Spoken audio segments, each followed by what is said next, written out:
Hello JCA, how you doing? I hope you guys had an awesome, happy Thanksgiving. So I know I had planned on using leftovers for this video, but it was just me and my husband for Thanksgiving, so we only bought a really small turkey and we don't have much leftovers.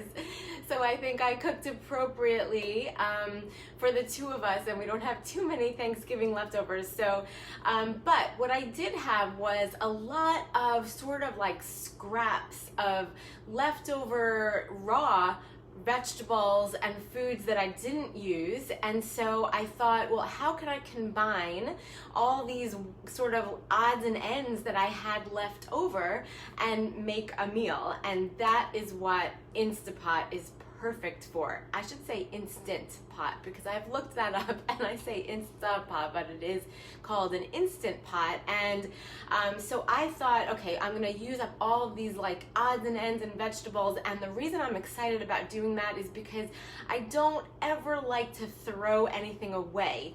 So I really try to use the stems of my vegetables and, you know, anything that I can, either use it in my cooking or put it in the freezer and use it for a soup or something like that in the future. So the one thing that was not left over, I am so excited about this. So these are grass-fed, grass-finished steak tips. Now, number one, what I'm excited about that is that I do try to invest as much as I can, although it's more expensive, into grass-fed and grass-finished animal protein. And the reason that I recommend that, and I try to do it at my home, is because if you think about when animals are raised in a stressful way, when they're caged and they're fed, you know, sort of unhealthy grains with pesticides and things like that, then the animals themselves are stressed out. And when animals are stressed, just like humans, then they're filled with inflammation. Inflammation is the way a body handles stress.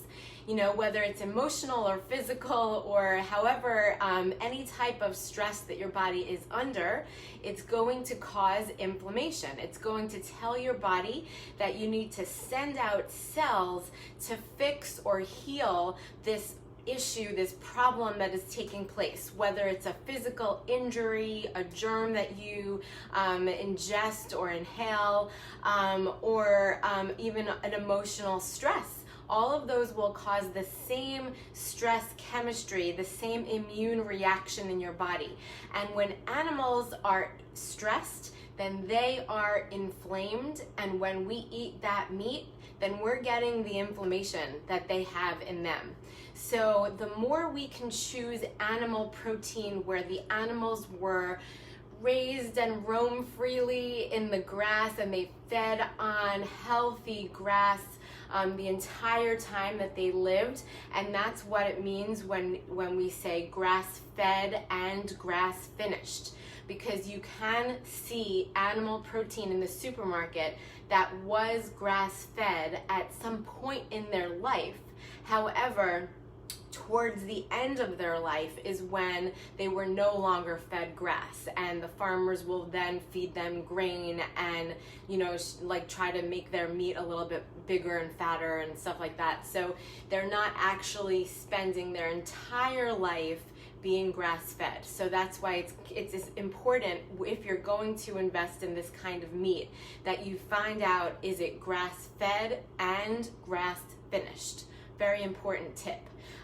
So like I said, I do think it's very important. I know people always ask me, well, how important is it? And if you're really truly trying to be healthy and, you know, reduce the inflammation in your body, then I think it is important to invest in more high quality animal protein that is grass-fed and grass-finished and pasture-raised and cage-free and all those sort of organic, those terms that we hear often, because our food will then help us be less inflamed rather than cause us to have inflammation. So I hope that makes sense. So, but one tip, because I know that this is a little bit more pricey, what I do is I can choose the less expensive cuts of meat. So you don't have to go for the filet mignon or the really expensive cuts of meat. You can choose things like the steak tips, or you know, there's other ones like chunk meat, but there's other cuts that are way less expensive. And if you're going to be investing in the higher quality meats, then this is really a helpful thing to do. So what I did with these steak tips is I marinated them overnight in a combination of these ingredients. Rice wine vinegar, and I'll give you the exact ratios in the comments if you're interested, so let me know afterwards that you want the exact ratios of these ingredients, and I'll put that in the post after. But I have to tell you that this sauce tastes so good. I cannot wait to cook this up and eat it. But it was rice wine vinegar.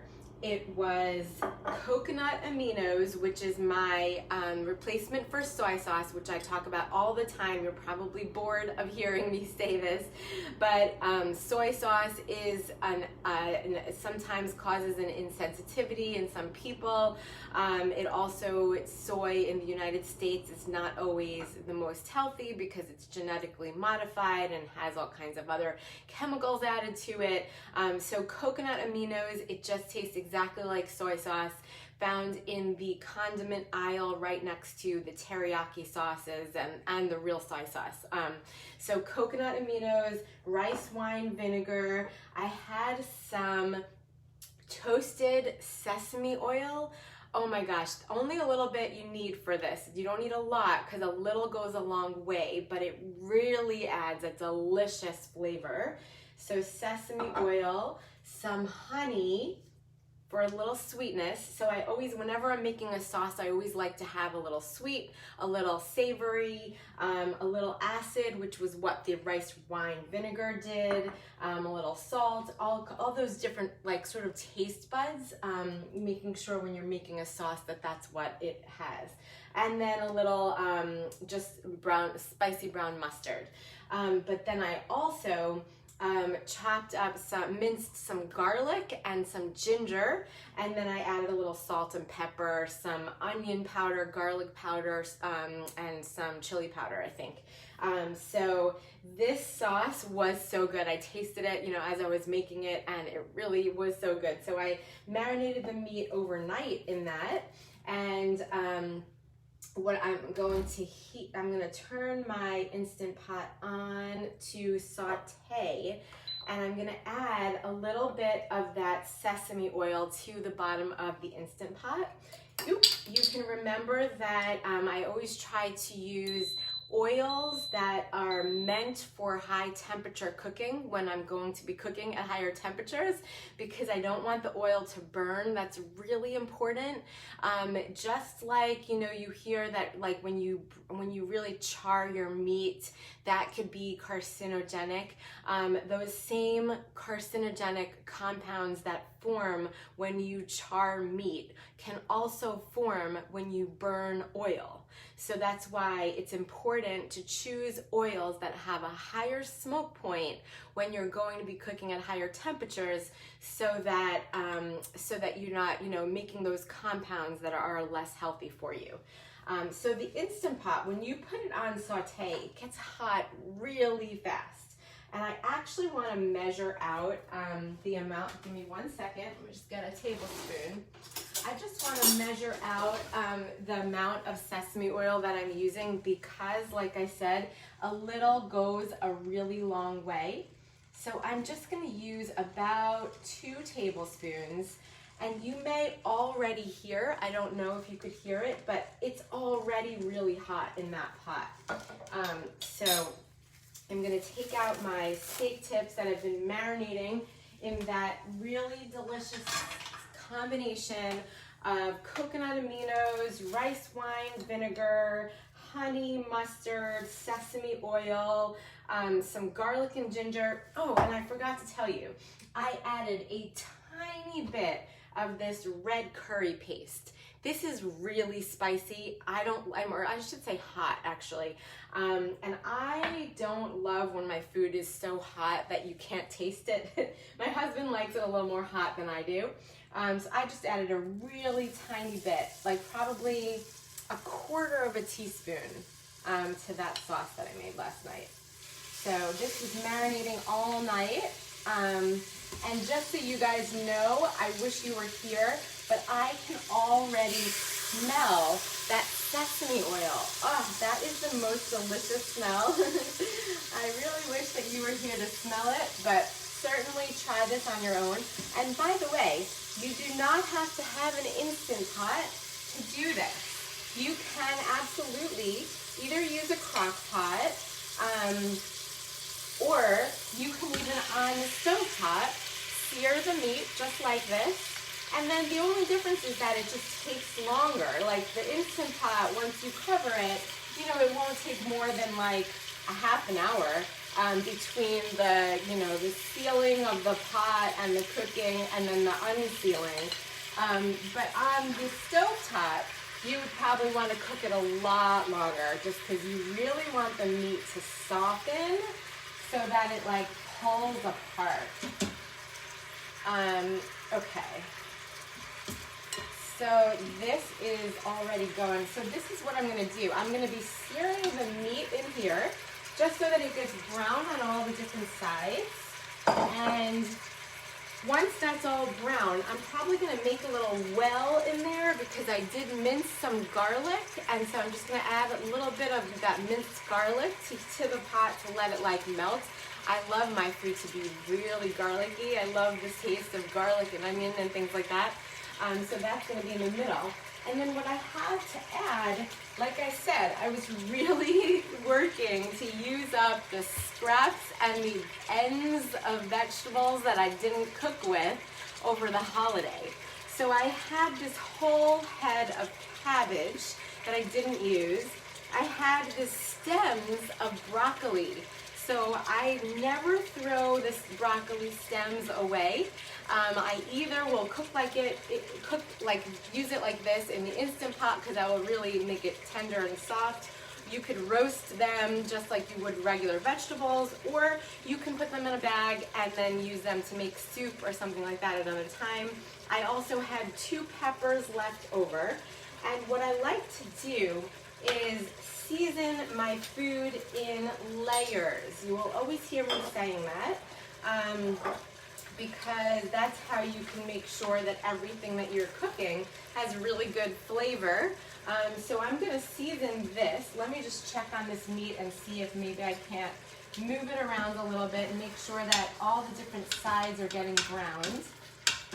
But I filled this up with a lot. This was actually 2 packages of those steak tips. So I really want to make sure that each piece gets a chance to brown on the bottom of the pot. I won't use the leftover sauce that I had the meat marinating in, but I did make a little extra over here because in the Instant Pot you have to make sure there's adequate liquid in there when you cover it up so that nothing burns. So I wanted some extra sauce, and I may even add some extra water or beef broth or vegetable broth to it to make sure there's enough liquid. But one thing I will say about the Instant Pot, I think that some people make a mistake with, is that you feel you need so much water to make sure, because they do give you those instructions when you buy the pot. And then what happens is you add so much that when you open it up afterwards, it's very, very soupy, which is okay because that soupy usually have a lot of good flavors in it and taste, so it's fine. But if you don't want to be eating something that's very soupy, you know, like you really want it to be more like a drier meal, then you don't have to add as much liquid as you might think. Just enough to sort of make sure that everything is, like nothing is sticking to the bottom. But, okay, so I'm going to season these vegetables because I love, like I said, to season everything in layers. I did add a small amount of avocado oil already to this, just so that the seasonings kind of stick. I always like to use my oil as a means for like helping seasonings stick. So that was some salt, some pepper, and I'm going to stick with the same flavor, profile that I've been using. Some ginger, some garlic, onion powder,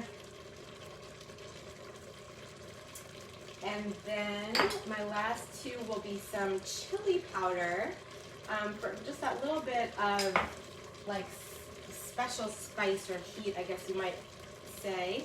And then finally, and this is an important one, always add mustard powder when you're cooking with cruciferous vegetables. So cabbage and broccoli are both cruciferous vegetables. They both contain a compound called sulforaphane, which is especially healthy for you. It's anti-cancer, it is anti-inflammatory, it helps regenerate your cells. So sulforaphane is the name of that compound. You could Google it, it's super healthy for you. But mustard powder, when you use that on top of your cruciferous vegetables, it actually makes the sulforaphane more available to your body and your cells to absorb it. So every time I cook with any type of cruciferous vegetable, whether you're steaming or roasting or sauteing, I always add mustard powder. Not only is it healthy, it adds a good flavor. I love mustard. You've probably seen me add it to almost every single thing I make. So I do recommend using that spice or seasoning anytime you're cooking with cruciferous vegetables. Okay, so my steak is definitely starting to sear. You can see the redness is sort of going away. I'm going to give it another minute, just letting that the liquid evaporate a little bit. But just as a reminder, I have grass-fed, grass-finished steak tips that I order. I order them from a bunch of different websites, my high-quality meats. I use one is called Butcher Box. One is called US Wellness. You can absolutely look up these websites. I actually think I tried a new one for the turkey because turkey was super expensive in these websites, and I found one where it was a little less, and it was the pasture-raised, cage-free, organic, all the right, combination of things, and it was called Circle Q. But all of them send these meats in a box. They get delivered to my house. They freeze them really well with all the ice packs and everything they need, so nothing ever gets defrosted on the way. But I explained in the beginning that I do think it's very important to invest in this kind of meat so that you're not getting the inflammation that animals would get if they were in cages and eating grains that are unhealthy for them, and their bodies are stressed because we consume all that stress and that inflammation, and it's super important to do what we can to reduce inflammation. That is the way that we prevent cancer and all these other chronic conditions, things like that, and just improve the quality of our life. So it's worth it. But what I did recommend is that you can choose the less expensive cuts of meat. So it doesn't have to be the most expensive cut. You can absolutely choose the ends and the tips, like this is steak tips, as a way to reduce the cost if you need to do that. So I had that marinating overnight in some a mixture of rice wine vinegar, coconut aminos, honey, mustard, some sesame oil, some minced garlic and minced ginger, and then a tiny bit of this red curry paste because I did want a little heat, but not overdo it. And then just some salt and pepper and some of the seasonings that you saw me put on these vegetables. Okay, I think we're good now. I can definitely see that this meat is moving along. So I promised you that I was going to make a well in the meat, and I was gonna add some extra minced garlic just to the center there and let that melt in. Because I just really want this to be nice and garlicky and gingery, which is what it was marinating in overnight. And this is really going to be quite simple. That's what I love about the Instant Pot. What some people would take these steak tips out and then like sort of scrape the bottom, make sure that everything's coming up good, maybe then add the minced garlic and add the meat back in. But I'm being a little bit lazy today, and I feel like just leaving it in there, I think that's fine because nothing is sticking. And then I'm just gonna add in all these vegetables. I did let you guys know that I made some extra sauce so that I can make sure there's enough liquid at the bottom so that nothing sticks and nothing burns. And then I'm probably going to just, make it with some rice. You've often heard me talk about how I like to construct my plate where 50% of my plate is fruits or vegetables. So this will obviously be more the vegetables. 25% high quality protein. So the grass-fed and grass-finished. Both of those terms are important. And then the last 25% will be resistant starch. So that could be my rice, or it would be a potato or something like that. And that resistant starch is what feeds the good bacteria in our gut. So that's how I like to construct my plate, whether it's breakfast, lunch, or dinner. 50% vegetables or fruit, 25% protein, and 25% resistant starch.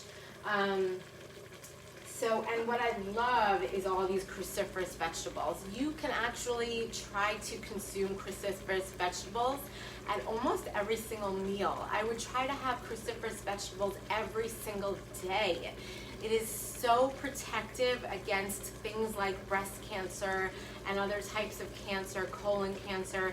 And then I also mentioned that whenever you cook with cruciferous vegetables, use mustard powder. Mustard powder will make the healthy compounds in cruciferous vegetables more bioavailable to the cells in your body. So I always use mustard powder whenever I cook with cruciferous vegetables. All right, I think we're good. I'm going to scoop all of these vegetables that I've already seasoned right in here with my beef.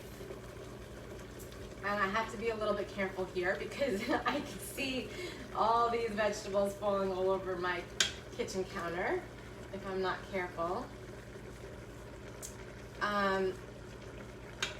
I like to fill this up. You'll see there have been times where I honestly felt like I wasn't going to be able to fit it all in, but I do.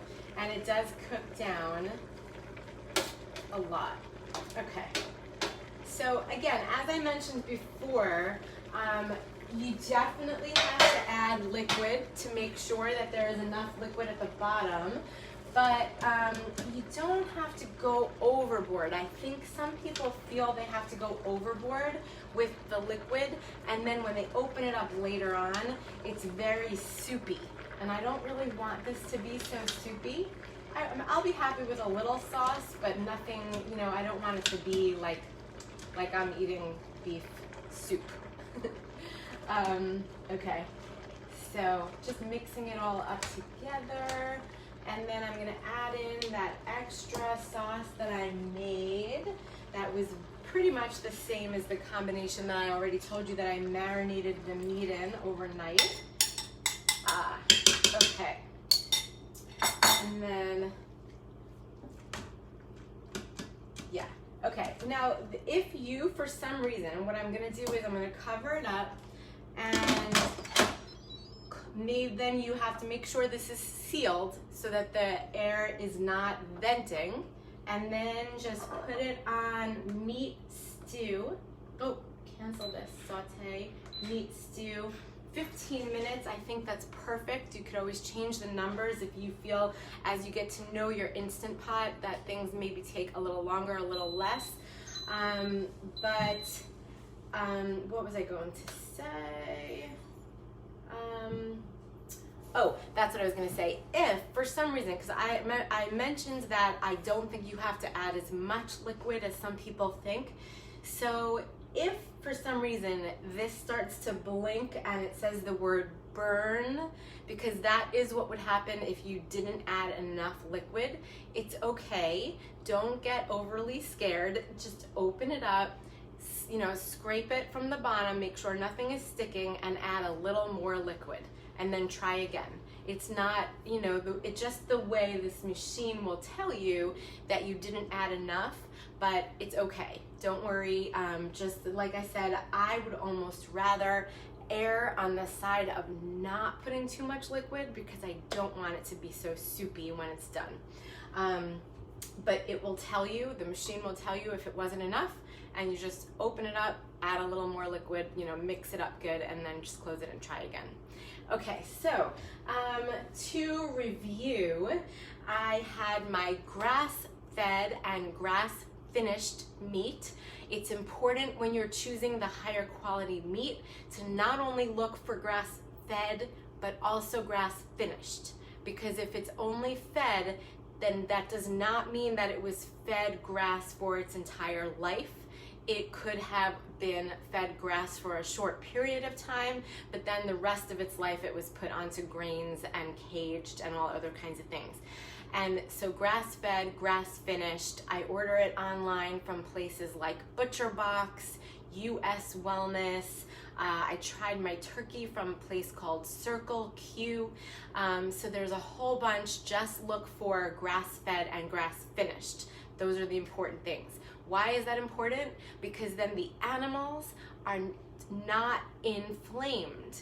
They are anti-inflamed. They have less inflammation because they are roaming freely and they're eating healthy grass and they're not stressed. And so we are then going to consume the meat that is full of this anti-inflammation. And that is something that we are trying to do for our entire life, is reduce inflammation. That is basically a way of saying that we are reducing the stress on our body, either physical or mental. Reducing inflammation is basically the same as saying we are reducing stress in our body, because inflammation is the body's way of handling stress. So that's why that is, I do actually put that as one of my priorities when I'm eating meat. But what I did do is choose the less expensive cuts so that steak tips are just fine as long as it's coming from those kinds of animals. I marinated it overnight in some rice wine vinegar, some coconut aminos, which is my replacement for soy sauce, right in the condiment aisle where you'd find soy sauce. I have some honey, some toasted sesame oil, which is, I think, the secret key ingredient in this meal because it's so good. Also a little bit of mustard, a tiny bit of this red curry paste, which is very hot, so only use a little if you don't like very hot food. And then also some minced garlic and minced ginger. You can, if you make that mixture, you can marinate that with chicken, fish. With fish, you don't have to marinate. You could just use it to cook with, but that would make an excellent sauce to cook in your fish. So chicken, and this is the steak tip. So yeah, you could really use it on lots of different proteins. And then I made some extra sauce to add in to the hot pot, to the Instant Pot after. But then on my tray of vegetables, honestly, choose whatever you have left over in your home. I even had the stems of broccoli. So I don't like to throw anything away, so I cut up stems of my broccoli. I had a little head of cabbage left over and some peppers. So that was my combination, but you can use whatever you have in the house. I especially love my cruciferous vegetables because they have a compound that is anti-carcinogenic. There's a compound called sulforaphane, and anytime you cook with cruciferous vegetables, please add some mustard powder. Mustard powder will make that sulforaphane more available to your body cells. So I seasoned all those vegetables because I like to season in layers, and then added all that to the pot, and I think we're gonna have a delicious meal. So I will absolutely send you a picture of my meal tonight. I'm going to construct it so that 50% of my plate is vegetables, 25% of my plate is protein, and 25% is resistant starch, which is a fiber that feeds the bacteria in our gut, and that is in things like rice, potatoes, beans, squash, bananas, plantains. Those are just some examples, and that will be the last 25% of my plate. So that's usually the way I like to tell people how to construct their plate. So I hope this was helpful for you. Please look for the nutrition services that are available at the JCA. You can go on the JCA website to look for those. You can absolutely email me anytime, stacy.seslowski@jcajax.org. But have a great week, everybody, and I'll see you next time. Bye, everyone.